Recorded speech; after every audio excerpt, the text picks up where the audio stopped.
29 अप्रैल रात्रि को 12 बजे शादी करता है। 30 अप्रैल को दोपहर 3:30 बजे आत्महत्या कर लेता है। भाई क्या जरूरी थी शादी करने की? बात है विश्व के सबसे बड़े तानाशाह हिटलर की।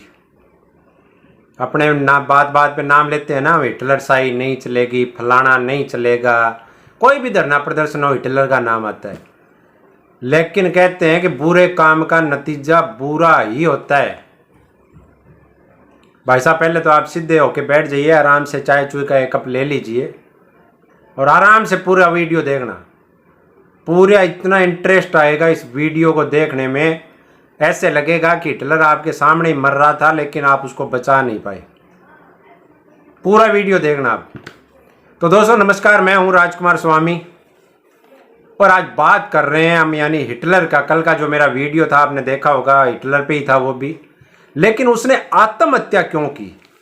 वो बंदा यानी जिसकी एक आवाज पे जर्मनी के यानी युवा जो है छाती फाड़ फाड़ के, बटन तोड़ तोड़ के और उसकी हर बात पे उसके हाँ में हाँ मिलाते थे। वो युवा जो अगर उसके विरोध में कोई बोलता था तो कि यह बोलते थे कि ये तो देशद्रोही लोग हैं, इनको तो जर्मनी पसंद ही नहीं है, बस आदमी हो तो हिटलर जैसा हो।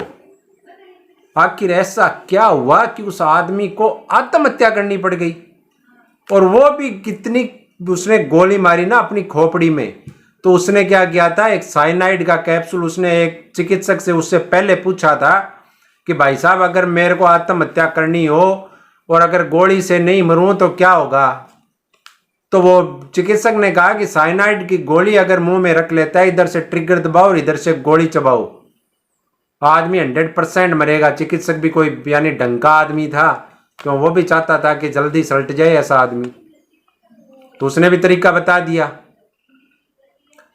अब दोस्तों आपको कहानी यह बताता हूं कि आखिर ऐसा क्या हुआ था उस दिन कि ऐसी नौबत आ गई थी।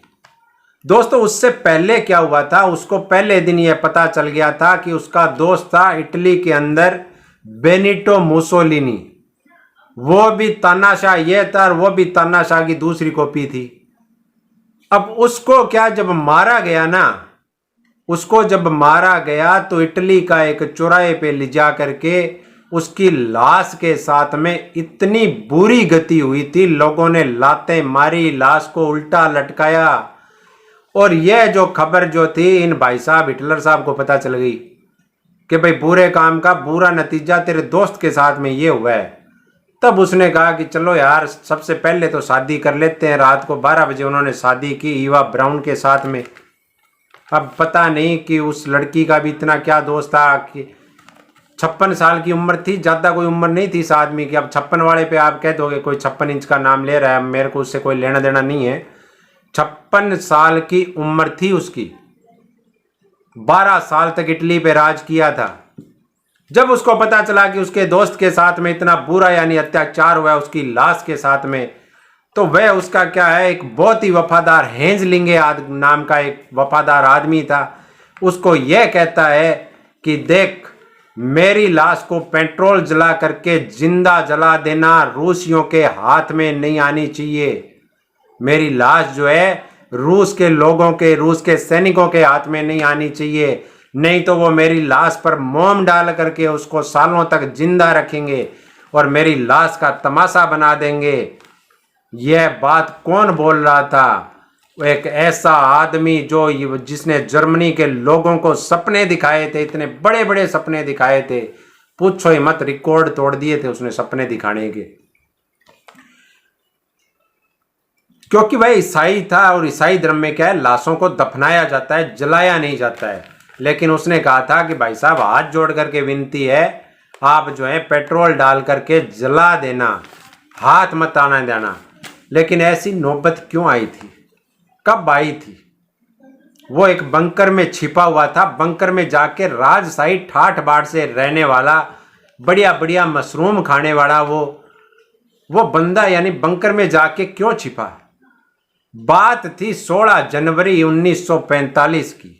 जब पश्चिमी मित्र देशों की सेना ने जर्मनी को चारों तरफ से घेर लिया था और हिटलर को यह पता चल गया था कि अब जो है तेरा बचना नामुमकिन है, तो वह अपनी पत्नी को लेकर के, जबकि उसको पत्नी नहीं कह सकते क्योंकि शादी उसने बाद में की थी, तो उसको साथ में लेकर के वह बंकर में चला गया। कुछ उसके वफादार लोग उसके साथ में थे और 16 जनवरी को जब वह बंकर में गया था, बंकर था रिच चांसलरी में, रिच चांसलरी नामक एक जगह थी, वहां पर बंकर था, वहां चला गया। उसके बाद में 29 अप्रैल को वह शादी करता है। उससे पहले सिर्फ 20 अप्रैल 1945 को एक बार वह बंकर से बाहर आता है। इन 4 महीनों में, जनवरी, फरवरी, मार्च और अप्रैल, इन 4 महीनों में सिर्फ एक बार बाहर आता है, 20 अप्रैल को, क्योंकि उस दिन उसका जन्मदिन था। 56 साल का हुआ था वह उस दिन।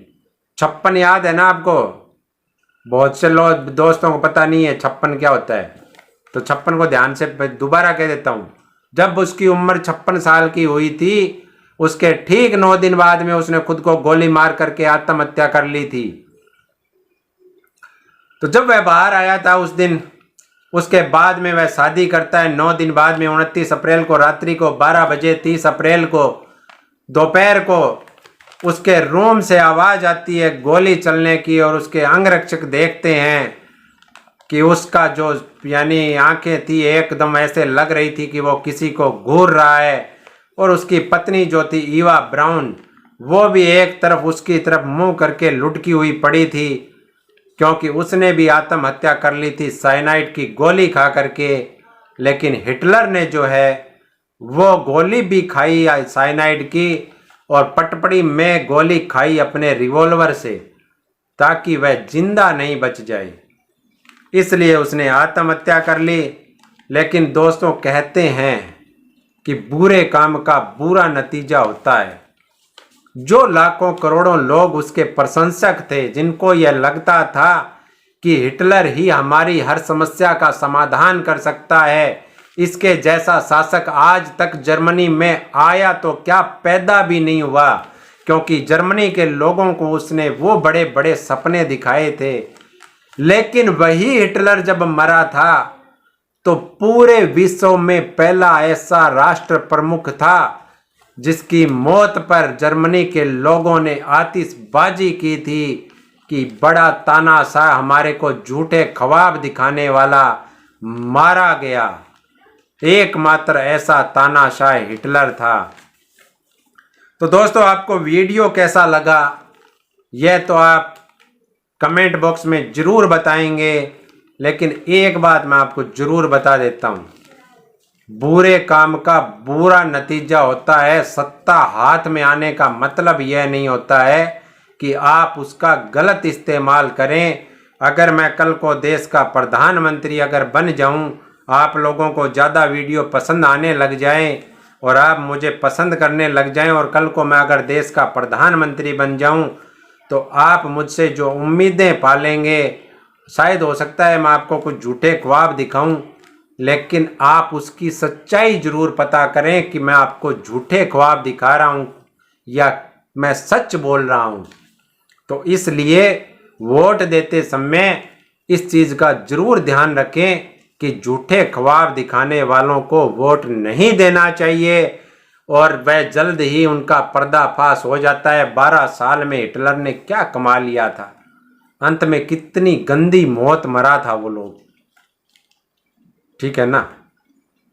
तो समझदार रहिए, होशियार रहिए, वोट डालते समय एकदम माइंड फ्रेश।